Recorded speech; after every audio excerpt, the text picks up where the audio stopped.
جی بالکل، میں سمجھتا ہی ہوں کہ ان میں سے کچھ مطالبات تو ایسے تھے کہ وہ کورٹ میں لے جایا جا سکتا تھا، لیکن میں سے بیشتر ان کے جو مطالبات ہیں وہ ایسے ہیں جس پر اس وقت عمل نہیں کیا سکتا. مثلا ان کا یہ کہنا کہ وہاں پر وہ ایسی کیئر ٹیکر گورنمنٹ چاہتے ہیں جو سب کے لیے قابل قبول ہو، اور وہ یہ کہتے ہیں ساتھ ساتھ کہ الیکشن کمیشن کو بھی وائنڈ اپ کر کے ایک نیا با اختیار الیکشن کمیشن بنایا جائے. تو میں سمجھتا ہی ہوں کہ یہ ممکنات میں سے نہیں ہے، اس لیے کہ جو الیکشن کمیشن پاکستان میں وجود میں آیا ہے وہ تمام سیاسی پارٹیوں کی بشمول ان کے جو پارلیمنٹ سے باہر ہیں ان کی سب کی مرضی سے بنا ہے. تو اس لیے ایسے الیکشن کمیشن کو اس طرح سے اگر کوئی آدمی یہ کہے لانگ مارچ کے ذریعے ہٹایا جا سکتا ہے تو میں سمجھتا ہوں کہ وہ ایکسٹرا کانسٹیٹیوشنل ہوگا، کانسٹیٹیوشن سے اس کا کوئی مطابقت نہیں ہے. اسی طرح سے جو ان کے دوسرے مطالبات ہیں وہ بھی غالباً اسی کے زمرے میں آتے ہیں. اگر وہ چاہتے ہیں کہ کچھ ایسے مطالبات ہیں، مطلب یہ کہ ان کا یہ کہنا کہ الیکشن لاز کے اندر ترمیم کی جائے، تو ترمیم کورٹ بھی نہیں کر سکتی نہ ہی حکومت کر سکتی ہے. اس کے لیے تو آپ کو امینڈمنٹ کرنے پڑیں گے کانسٹیٹیوشن کے اندر، جس کے لیے 2/3 میجورٹی چاہیے. جب تک 2/3 میجورٹی نہ ہو اس وقت تک کانسٹیٹیوشن کے اندر کوئی امینڈمنٹ نہیں کیے جا سکتے. تو اس لیے یہ مطالبات وقت اس کے لیے بڑا وقت درکار ہے. اگر یہ چاہتے بھی ہیں تو اس کے لیے موجودہ حالات میں، جبکہ جنرل الیکشن صرف 2-2.5 مہینے کے بعد ہونے والے ہیں، اس وقت یہ پاسبلٹیز نظر نہیں آتی. اچھا مجھے یہ بتائیے گا کہ اب شیخ الاسلام لانگ مارچ کر رہے ہیں اور وہ کہتے ہیں کہ میں عدالت کے فیصلوں پر عمل درآمد کے لیے کر رہا ہوں. ہمارے ادارے اتنے کمزور ہو گئے ہیں کہ اب لانگ مارچز ان پر عمل درآمد کرائیں گے ان کے فیصلوں پر؟ دیکھیے یہ تو خیر صحیح ہے ان کی بات کہ بہت سارے احکامات جو سپریم کورٹ نے جاری کیے ان پر عمل درآمد نہیں ہوا، لیکن عمل درآمد کرنے کا یہ طریقہ کار جو ہے یہ غالباً مناسب نہیں ہے ایسے وقت میں جب کہ ملک کے اندر جنرل الیکشن ہونے والے ہیں. اس سے انتشار پھیلنے کا خطرہ ہے. اچھا رہا یہ کہ جہاں تک کہ ان کا یہ مطالبہ کہ تمام جو احکامات سپریم کورٹ نے جاری کیے ہیں اس پر عمل درآمد کیے جائے، یہ اپنی جگہ بالکل جائز اور صحیح ہے. اور حکومت کو چاہیے کہ ان کو ایشورنس دے دیں کہ ہم یہ تمام احکامات کو منوعاً اسی طرح سے جس طرح سے سپریم کورٹ نے حکم دیا ہے ہم اس کو پورا کرنے کے لیے تیار ہیں. تو کم از کم ایک پارٹ کنٹروورسی کا تو ختم ہو جائے گا. اچھا مجھے یہ بتائیے گا کہ آئین یہ حق دیتا ہے، احتجاج کا حق ہے، لیکن بنیادی حق یہ بھی تو ہے کہ میری آزادی سلب نہ کی جائے. جب اس طرح لانگ مارچ اور دھرنا ہوگا تو وہ لوگ جو وہاں رہتے ہیں ان کے لیے مشکل ہوگی، ان کا حق نہیں مانا جائے گا آئینی حق؟ جی بالکل. دیکھیے اس قسم کے لانگ مارچ اس وقت ہی ہو سکتے ہیں جب کہ ملک کے اندر کوئی آئینی حکومت قائم نہ ہو. جب ایک ملک کے اندر ایک آئینی اور ایک متفقہ جمہوری حکومت قائم ہے تو اس کے خلاف اس قسم کے مارچ نہیں کیے جا سکتے. ٹھیک ہے. اچھا گورنر راج پر آتے ہیں. جمہوری حکومت جی جسٹس صاحب گورنر راج کے بارے میں وقت بالکل ختم ہو گیا، مجھے بریک لینی ہے. یہ بتائیے گا کہ حکومت نے گورنر راج نافذ کر دیا ہے، کیا کوئی اور آئینی راستہ نہیں تھا؟ الیکشن جلدی کروانے کا اعلان ہو جاتا. جی دونوں راستے تھے. چاہے یہ بھی کر سکتے تھے وہ کہ الیکشن کے ابھی بھی ڈیزالو کر سکتے ہیں اسمبلی پروونشل اور فیڈرل، اور اس کے بعد الیکشن کا اعلان کر دیں تو یہ خود بخود ختم ہو جاتا ہے. رہا یہ کہ جہاں گورنر راج کا تعلق ہے وہ آرٹیکل 235 کے تحت انہوں نے کیا ہے تو اس میں ان کو پاور ہے، لیکن صرف 2 مہینے کے لیے. 2 مہینے زیادہ نہیں ہو سکتا. 2 مہینے زیادہ ہوگا تو ان کو جوائنٹ سیشن کے اندر سے اپروول لینی پڑے گی اور وہ بھی 2 مہینے کے لیے چل سکتی ہے. اور اگر اس دوران اسمبلی ڈیزالو ہو جاتی ہے تو زیادہ سے زیادہ 3 مہینے تک یہ ویلڈ رہ سکتا ہے. ٹھیک ہے، یعنی شیخ الاسلام عدالت کے پاس جاتے تو کچھ ہو بھی سکتا تھا اور گورنر راج کے علاوہ بھی کوئی راستے تھے. چیف جسٹس ریٹائرڈ سعید الزمان صدیقی صاحب آپ کا بہت شکریہ. بہرحال لانگ مارچ کے شرکاء پہنچ چکے ہیں اسلام آباد. اب تو دھرنا ہوگا یہی نظر آ رہا ہے، لیکن یہ دھرنا کب تک جاری رہے گا، حکومت اس پر کیا کرے گی، کب تک یہ برداشت کرے گی اس دھرنے کو، اس بارے میں بات کریں گے. اس بریک کے بعد کہیں مت جائیے.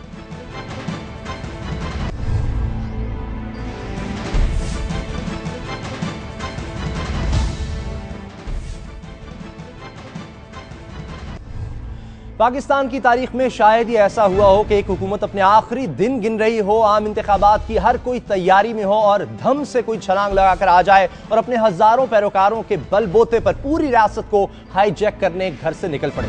اس وقت یہی کچھ ہو رہا ہے. شیخ الاسلام 300 کلومیٹر کا سفر طے کر کے اسلام آباد پہنچ چکے ہیں. اس کارواں میں عورتیں بھی ہیں، بچے بھی، جوان بھی. اسلام آباد کی سرد رات ان کا استقبال کرنے والی ہے۔ رہنے کے لیے چھت ہوگی یا ٹینٹ، ابھی کچھ کہنا مشکل ہے۔ کھانے پینے کا بندوبست کیا ہوگا، اس پر بھی سوال ہے۔ انسانی فطری ضروریات کے بندوبست کیا ہیں، یہ بھی نہیں سامنے آ سکا۔ البتہ لانگ مارچ کے دوران اور اسلام آباد کے قیام کے دوران بھی ایک بم پروف بنکر شیخ الاسلام کے ساتھ تھا اور ساتھ ہی رہے گا۔ اس بم پروف بنکر میں شیخ الاسلام کے سونے کے لیے آرام دہ بیڈ بھی ہے اور اعلیٰ درجے کے واش روم بھی۔ ایک اور اچھی بات رہی کہ 300 کلومیٹر کا فاصلہ طے کرنے والے ہزاروں انسانوں کو طالبان نے نشانہ نہیں بنایا، الحمدللہ۔ حالانکہ وہ جہاں مجمع دیکھتے ہیں وہیں پر دھماکہ کر دیتے ہیں، اور یہاں سوال یہی ہے کہ طالبان کی لانگ مارچ پر یہ مہربانی ہے تو کیوں ہے، اور اگر مہربانی نہیں تو پھر کیا یہ حکومت کی فول پروف سیکیورٹی کا نتیجہ ہے؟ آخری سوال یہ کہ لانگ مارچ کے بطن سے کیا کسی انقلاب کا ظہور ہوگا یا پھر نامرادی یہاں بھی شیخ الاسلام کا پیچھا نہیں چھوڑے گی؟ اس پر بات کرنے کے لیے ہمارے ساتھ موجود ہیں، اسٹوڈیو میں جوائن کر رہی ہیں مہرین انور راجہ صاحبہ، پاکستان پیپلز پارٹی کی رہنما ہیں۔ ان کے علاوہ مسلم لیگ نون کے رہنما رانا ثناء اللہ صوبائی وزیر قانون بھی ہیں، پنجاب سے ان کا تعلق، اور ہمارے تجزیہ نگار محمد مالک صاحب محتاج تعارف نہیں، اسلام آباد سے ہمیں جوائن کر رہے ہیں۔ مہرین انور راجہ صاحبہ، سب سے پہلے آپ کے پاس آتے ہیں، حکومت کب تک برداشت کرے گی دھرنا، کتنے دن تک؟ بسم اللہ الرحمن الرحیم۔ اسامہ، بات یہ ہے کہ جب بھی جمہوری حکومت، پاکستان میں جمہوریت رہی کتنا ہے، 60 سال سے زیادہ پاکستان کو بنے ہوئے ہیں اور 30 سال سے زیادہ حکومت نہیں رہی جمہوریت کی، تو اس طرح کے اسکائی لیبس آتے ہیں، گرتے ہیں، اپنا حصہ مانگتے ہیں۔ جب اصل ریفارمز کا ٹائم تھا، دیکھیے پرویز مشرف کا وقت تھا، جب ریفارمز کا ٹائم تھا تب یہ خاموش تھے، ان کی طرف سے کوئی آواز نہیں اٹھی۔ اب جب تمام ریفارمز ہو چکی ہیں اور اگر مزید ہونی ہے تو اگلی پارلیمنٹ میں ہونی ہے، ہم کہتے ہیں کہ ایک آئین کے فریم ورک میں رہتے ہوئے اگر آپ بات چیت کرتے ہیں تو ہم تیار ہیں، ہم حاضر ہیں۔ اگر آپ آئین کے دائرہ کار سے باہر نکلتے ہیں تو ہم ان سے کیسے بات کر سکتے ہیں؟ 20 دن سے ہو رہی ہیں، اس کو تو انہوں نے سنا نہیں۔ اب وہ لوگ آ کے بیٹھ گئے ہیں، لانگ مارچ وہاں پر پہنچ چکا ہے، دھرنا ہو گیا ہے، آئین اور قانون سے تو بات آگے نکل چکی نا۔ اب ہوگا کیا؟ کب تک آپ اس کو یوں ہی دیکھیں گے؟ کیا سوچ رہی ہے اب حکومت؟ ان کی مطالبات مانیں گے؟ میں آپ کو ذرا ایک بات بڑے کلیئر سمجھا دوں، یہ حکومت پاکستان اور پاکستان میں رہنے والے تمام اشخاص، میں بتا دوں پورا نیشن، آئین اور قانون کے دائرے سے باہر نہیں نکل سکتے۔ آپ نے کہا انہوں نے نہیں سنا، یہ ان کی مرضی ہے، ہمارا کام تھا سنا دینا۔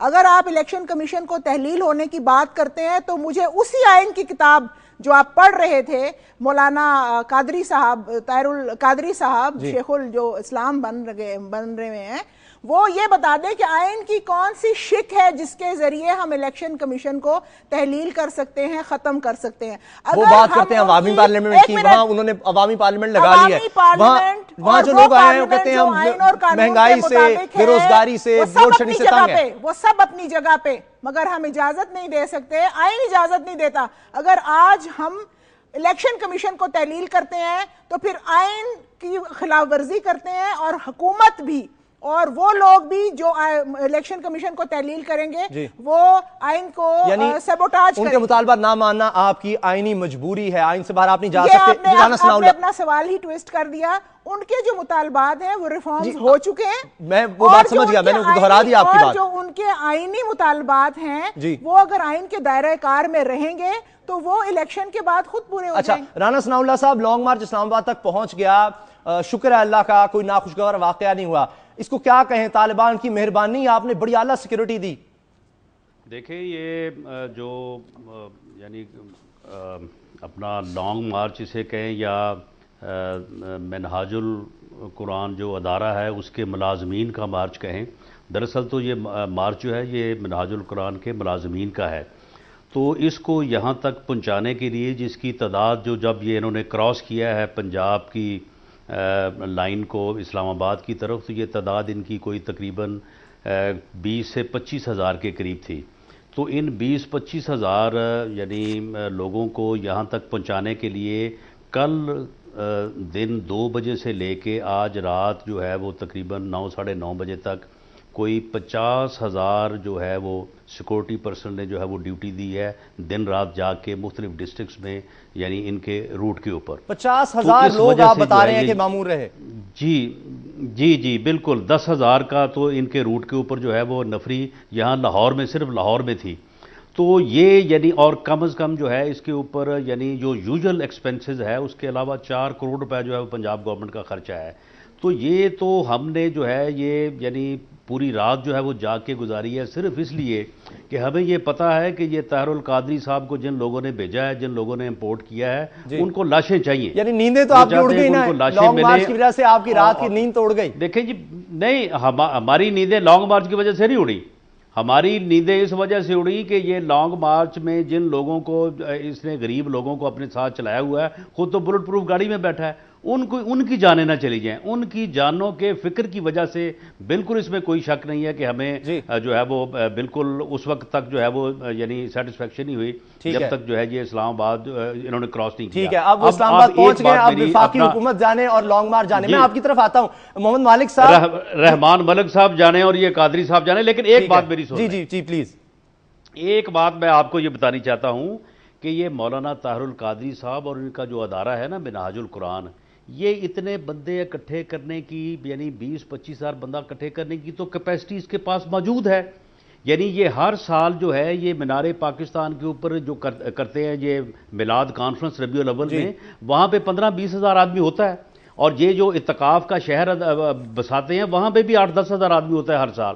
تو یہ تو کیپیسٹی ان کے پاس ہے اپنے عقیدت مندوں کی اور منہاج القرآن کی، دین کے لیے آتے ہیں. اب یہ سیاسی ایجنڈا ہے، اب تو لوگ ان کی آواز پر لبیک کہتے رہے چاہے 20,000 میں اس طرح آتا ہوں رانا صاحب، میں اس طرف آتا ہوں، جو یہ کہیں گے وہ کریں گے. ٹھیک ہے، مجھے بات کرنے دینا. آپ مجھے یہ بتائیں کہ اس طرح سے تو 20-25 ہزار بندے اکٹھے کر کے یہ اپنے مطالبے منوا لیں، یہ پریزیڈنٹ ہاؤس میں پرائم منسٹر ہاؤس میں بیٹھ جائیں قبضہ کر کے، مہینے بعد پھر ہم 20-25 ہزار بندہ لے کے آ جائیں گے. ٹھیک ہے یہ تو اس طرح سے چلے گا. محمد مالک صاحب، آپ اسلام آباد میں موجود ہیں، طاہر القادری صاحب سے آپ نے انٹرویوز بھی کیے، یہ بتائیں صبح جب ہم اٹھیں گے انقلاب آ گیا ہوگا؟ نہیں، انقلاب نہیں، لیکن میں اس کو اتنا اوور سمپلیفائڈ نہیں کر کے دیکھنا چاہتا. دیکھیں کروڑوں روپے اگر انہوں نے لگائے ہیں لاہور کے جلسے میں آنے میں سب میں، تو وہ اس لیے نہیں، وہ کمپنی کی مشہوری کے لیے نہیں ہو رہا جو ہم سوال اٹھا رہے ہیں. بات یہ ہے جو ان کا رویہ بھی تھا آل along، وہ نیگوسیشنز انکریج کرنے والا نہیں تھا بلکہ حوصلہ شکنی کرنے والا تھا. جب وہ آئے 23 دسمبر کو بڑی چھوٹی ڈیڈ لائن دی، پھر جو لوگ جا کے ملے ان سے، ان کا رویہ بڑا سخت تھا. ایسے لگ رہا ہے کہ جیسے قادری صاحب چاہتے ہی نہیں کہ مذاکرات ہوں. اور جو شخص اگر اتنا بڑا ایک پورا ایک تماشا سیٹ اپ ہوتا ہے، اتنی بڑی ایک چیز چلتی ہے موومنٹ، اور اس کا بیسک پرپز ہو کہ میں نے کچھ چینجز لانی ہیں لیکن نیگوسیشنز کے لیے نہ آپ نظر آ رہے ہو آمادہ، تو اس کا مطلب ہے کہ ایجنڈا اس سے بڑا ہے. یہ اتنا سمپل نہیں کہ وہ آئیں بیٹھ جائیں. ہمیں اب دیکھنا یہ ہے، جو ان گورنمنٹس کو پولیٹیکل ریجیمز کو دیکھنے کی ضرورت ہے، چاہے وہ پیپلز پارٹی ہو، چاہے نواز شریف گورنمنٹ ہو، کوئی بھی ہو، کہ یہ ایجنڈا کیا ہو سکتا ہے. ایک تو بڑا سیدھا سا ہے کہ انٹرم گورنمنٹ جون سی ہے، پہلے امپریشن یہ تھا کہ آپس میں بنا لیں گے، نواز شریف مل کے اور زرداری صاحب مل کے دونوں خود ہی بنا لیں گے to the exclusion of traditional power centres. ایک تو یہ نظر آ رہا ہے کہ وہ نہیں کرنا چاہتے، وہ چاہتے ہیں کہ جو بھی انٹرم گورنمنٹ بنے وہ ایسی بنے جو ٹرانزیشن میں باقی لوگ بھی شامل ہوں، سارے ادارے متفق ہوں. اتنا جو مجمع لگنا ہے جی بالکل. اور دوسرا جو اتنا ادارہ ہے، دیکھیں خدا نہ خواستہ کوئی یہاں پہ ابھی تو شروع ہوئی ہے گیم. پہلے لوگ کہتے تھے کہ جلسہ ہوگا ہی نہیں، جلوس آئے گا ہی نہیں، جی روات پہ رک جائے گا. پہنچ رہا ہے تھوڑی دیر میں یہاں بھی پہنچ جائے گا، پھر نیگوسیشنز ہوں گی. خدا نہ خواستہ اگلے 12 گھنٹے میں 24 گھنٹوں میں اگر کوئی برا واقعہ ہو گیا تو پھر ایک ٹوٹلی ایک نیا ٹوسٹ مل جائے گا. ابھی ہمیں نہیں پتا کہ فساد ہوتا ہے، فساد ہو گیا، law and order situation create کر دی گئی، تو کسی کو بھی ادارے کو انوالو ہونا پڑے گا. اس کی وجہ سے کوئی آئینی پوزیشن کریٹ کی گئی، جوڈیشری انوالو ہوگی. یہ مت بھولیں کہ جوڈیشری میں اور فوج میں دونوں کے ٹاپ باسز چینج ہو رہے ہیں اس سال. جی میرا نہیں خیال ہے کوئی بھی گھر جانا چاہتا ہے. وہ بھی ایلیمنٹس اپنی جگہ پہ ہیں، جو ریجنل ڈیولپمنٹس ہیں وہ بھی اپنی جگہ پہ ہیں. تو میرا نہیں خیال کہ آپ سمپلی یہ اس کو اتنا سمپل دیکھیں کہ ایک شخص 6 سال بعد اٹھ کے آ گیا ہے اور اس نے صرف اپنی ایک تماشا لگانے کے لیے کروڑوں روپے خرچ دیے ہیں. یہ جس کو انگریزی میں کہتے ہیں there's a method to madness. یہ ساری میڈنس میں ایک میتھڈ ہے، ہمیں سمجھنے کی اور بڑی دھیان سے دیکھنے کی ضرورت ہے کہ وہ کیا ہے. جی میں نے شروع میں جو بات کی تھی، یعنی عالمی سازش بھی ہو سکتی ہے. ہم بلوچستان کے حالات دیکھ رہے ہیں اور بارڈر پر جو پاک بھارت صورتحال ہے وہ بھی ہم دیکھ رہے ہیں، اور اب یہ لانگ مارچ بھی. اسی بارے میں ہم بات کریں گے. کیا پاکستان عالمی سازش کا شکار ہو رہا ہے؟ اور حکومت کے سامنے پھر یہ سوال رکھیں گے کہ جس طرح حالات خراب بھی ہو سکتے ہیں، اس کے لیے حکومت کی کیا تیاری ہے؟ کب تک وہ اس طرح وہاں پر لوگ بیٹھے رہیں گے اور حکومت دیکھتی رہے گی، یا بات آگے بڑھے گی؟ بریک کے بعد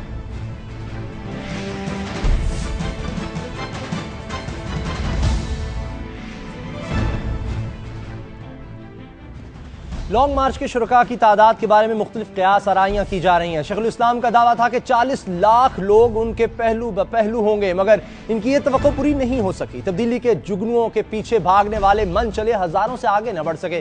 تجزیہ نگار کہتے ہیں کہ لانگ مارچ کے شرکاء کی تعداد نے شیخ الاسلام کے ایجنڈے کی کامیابی یا ناکامی کا فیصلہ کرنا ہے۔ غیر جانبدار حلقے کہتے ہیں کہ یہ تعداد 25 سے 40 ہزار کے درمیان ہے۔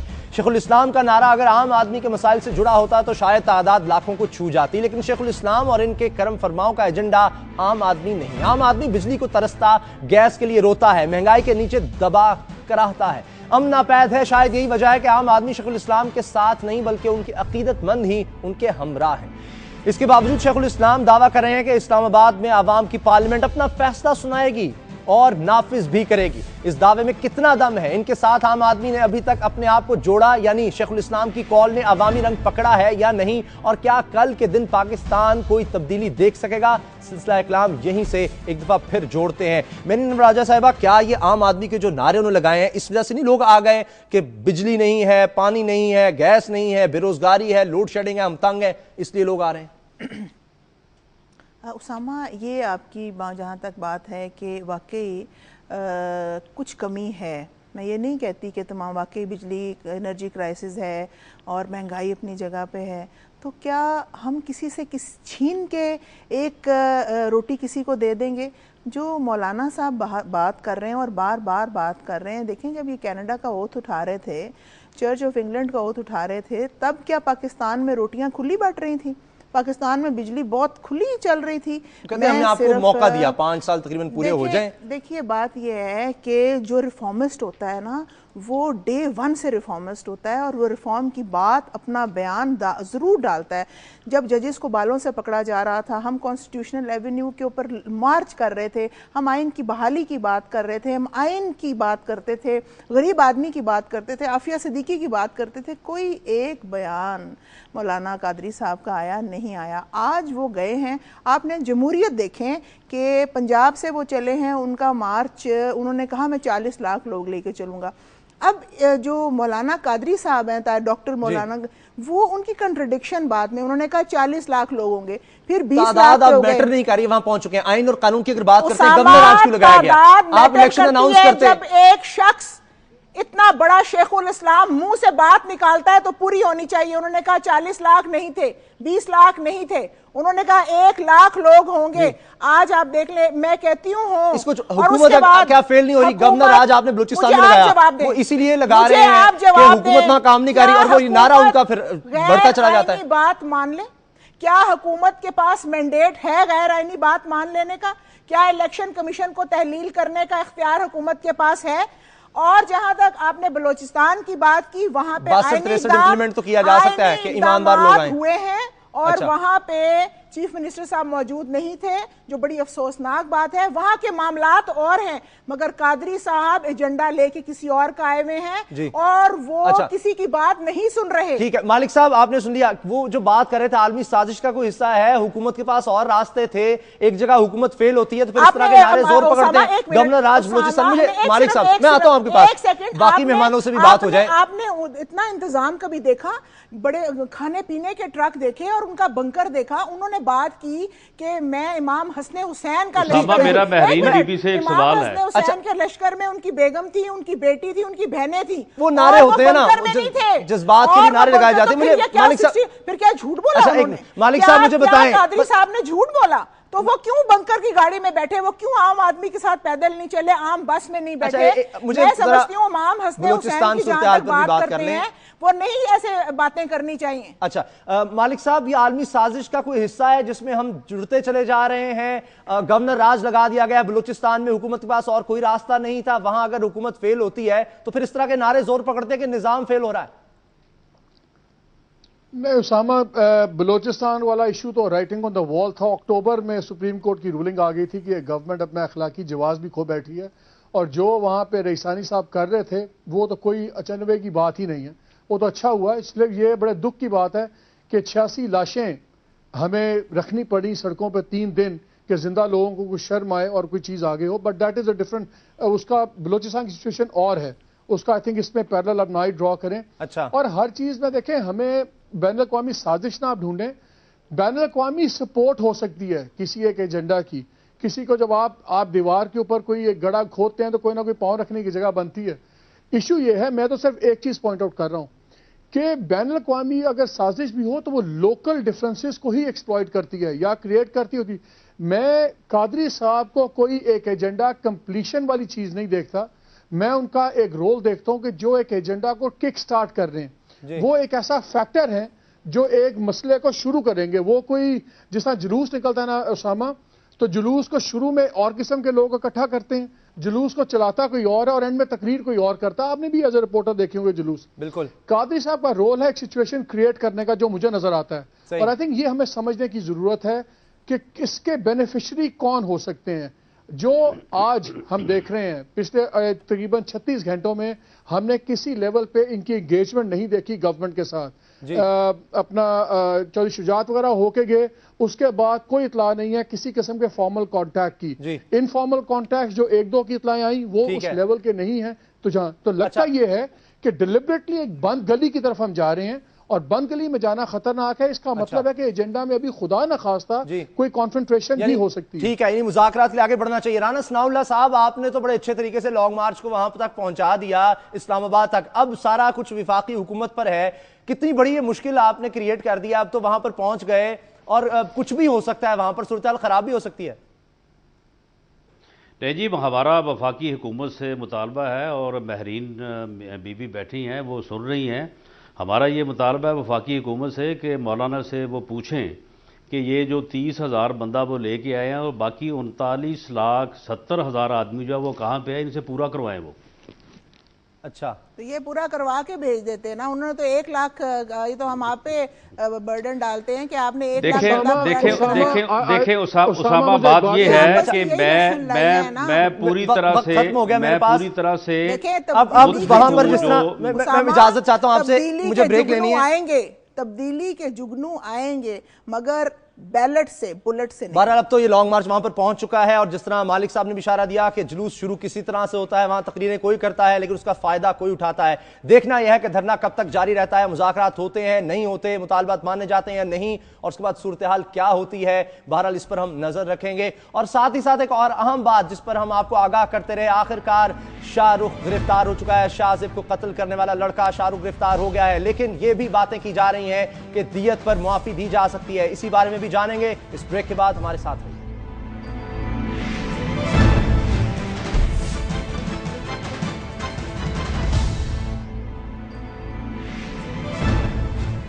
کراچی میں امن نہیں تو فوج, بلوچستان میں فرقہ واریت, یہاں بھی فوج. انتخابات کروانے ہیں, وہاں بھی فوج.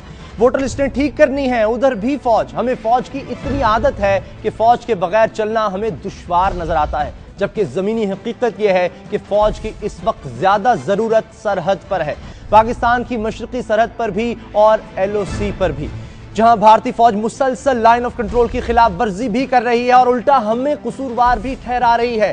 آج بھارتی فوج کے سربراہ جنرل بکرم سنگھ نے انداز سکندری اپنایا, لب و لہجہ شاہ جہانی تھا اور جلال اکبری. مونچھوں کو تاؤ دیا اور کہا کہ میں اپنے جرنیلوں سے توقع رکھتا ہوں کہ وہ اشتعال انگیزی کی صورت میں جارحانہ رویہ اختیار کریں گے, یعنی اینٹ کا جواب پتھر سے دیں گے. لیکن اس سوال کا جواب دہلی سے نہیں آیا, جو سوال ہماری وزیر خارجہ نے اٹھایا تھا کہ اشتعال انگیزی ہم نے کی, اس نہیں کی, اور اس کی تحقیقات کسی تیسرے فریق سے کروا لی جائیں. آج پاکستان اور بھارت کے فوجی افسروں کے درمیان فلیگ میٹنگ پونچھ سیکٹر میں ہوئی, جس میں پاکستان نے بھارتی پروپیگنڈے کے خلاف احتجاج کیا. لیکن اس میٹنگ کے بعد کبل سیکٹر میں بھارت نے آج پھر بلا اشتعال فائرنگ کر دی, جس سے ایک شہری زخمی ہو گیا. سوال سادہ سا ہے کہ بھارت کی اس پروپیگنڈا اور لائن آف کنٹرول کی خلاف ورزی کا آخر مقصد ہے کیا؟ اس پر بات کرنے کے لیے ہمارے ساتھ موجود ہیں جنرل ریٹائرڈ طلعت مسعود, دفاعی تجزیہ کار ہیں. ان سے بات کرتے ہیں. طلعت مسعود صاحب, آخر بھارتی فوج چاہتی کیا ہے؟ میرے خیال میں ان کا یہ جو کہتے تو ہیں کہ پاکستان میں جو فوج ہے وہ اس کا بہت ایک قسم سے توازن نہیں ہے سول ملٹری ریلیشنز کا, لیکن اصل تو جو دیکھ رہے ہیں ہم اس وقت انڈیا میں, وہاں کی جو ملٹری لیڈرشپ ہے وہ اتنی پاورفل ہو گئی ہے, اتنی طاقتور ہو گئی ہے کہ وہ ایک قسم کی پالیسی بنا رہی ہے. اور آپ نے دیکھا اور اس قسم کی جارحانہ ان کے پاس سے اسٹیٹمنٹس آ رہی ہیں جو کہ ایک غیر معمولی ہے حیثیت کے ہیں, اس وجہ سے کہ ایک جمہوری حکومت سے ہم یہ نہیں توقع رکھتے کہ ان کے جو عسکری قیادت ہے وہ اس قسم کے اسٹیٹمنٹس دیں.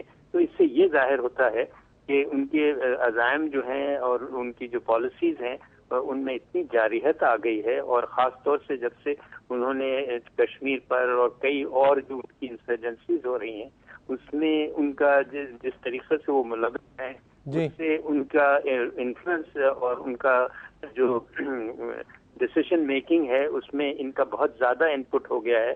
اس وجہ سے وہ ان کو یہ ایک موقع ملتا ہے کہ ہر دفعہ اس قسم کی باتیں کریں. حالانکہ دیکھیے دونوں ممالک جو تھے ایک طریقے سے کافی پیش رفت ہو رہی تھی کہ تعلقات کو بہتر کیا جائے, لیکن جس طریقے سے ان لوگوں نے جارحانہ اسٹیٹمنٹس دینے شروع کیے ہیں اور جو میڈیا نے بھی رویہ اختیار کیا ہے ایک ہائپر نیشنلزم کا اور ایک ایک قسم کا ایٹماسفیئر کریٹ کیا ہے, جس سے تو ظاہر ہوتا ہے کہ جو بھی ایک پیش رفت ہوئی تھی اس کو پھر پیچھے ڈھکیلا جا رہا ہے. اچھا یہ بتائیے گا کہ پاکستان نے کہہ دیا کہ تیسرے فریق سے یہ تحقیقات کروا لی جائیں, آخر اشتعال کون پیدا کر رہا ہے, اس پر بھی بھارت کی طرف سے جواب نہیں آیا.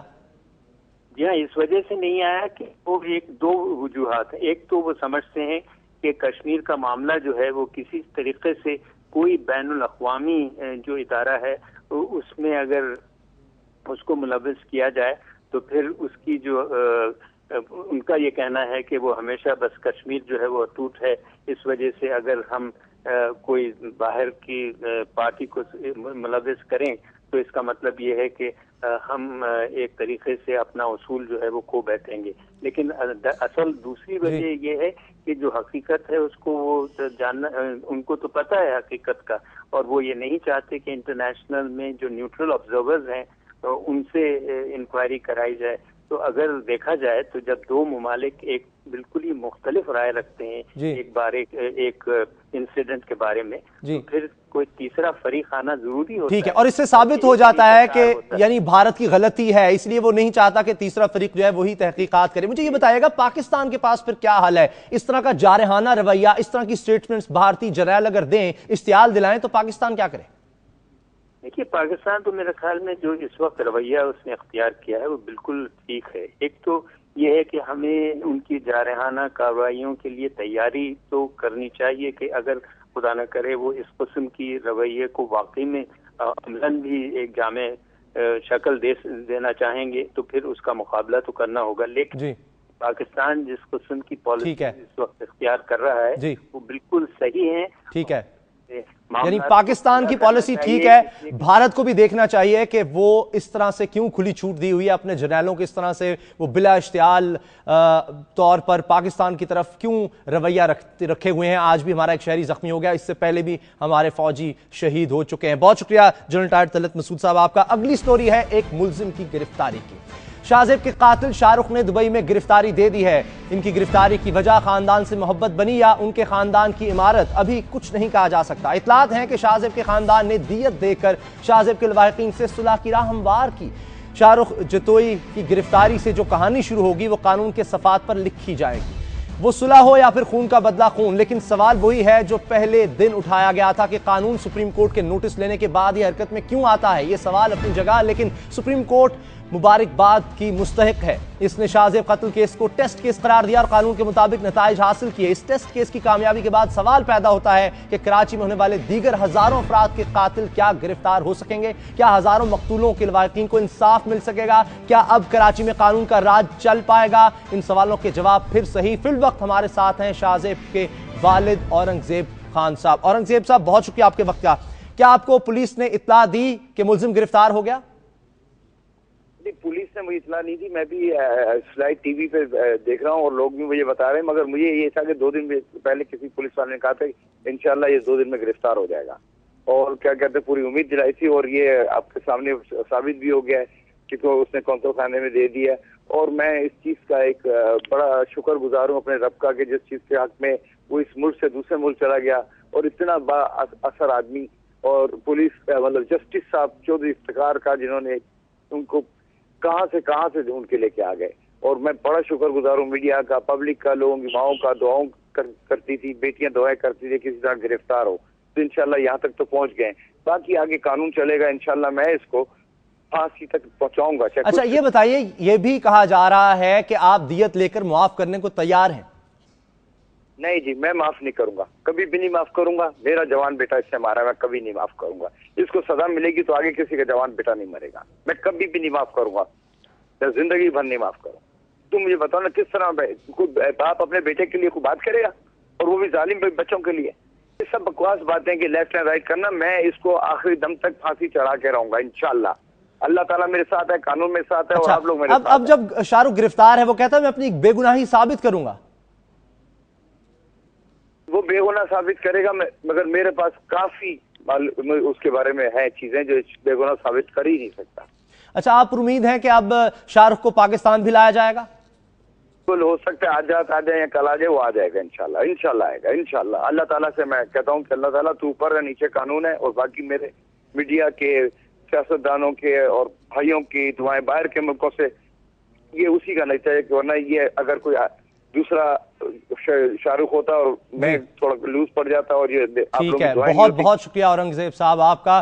اور جس طرح سے اب شاہ رخ کی گرفتاری عمل میں آئی ہے, امید کرتے ہیں کہ اسی طرح سے کراچی میں ہر قاتل کو پکڑا جائے گا, اور بھی اس طرح سے جو جوان بیٹے مار دیے گئے ان کے قاتلوں تک بھی پہنچا جائے گا. اور یہ جو ایک ٹیسٹ کیس ہے اس کی کامیابی کو لے کر آگے چلے گی حکومت بھی, پولیس بھی, اور دیگر ادارے بھی. محمد اسامہ غازی کو دعاؤں میں یاد رکھیے گا. اللہ تعالیٰ آپ کو اولاد کے غم اور نفرتوں سے محفوظ رکھے. اللہ حافظ.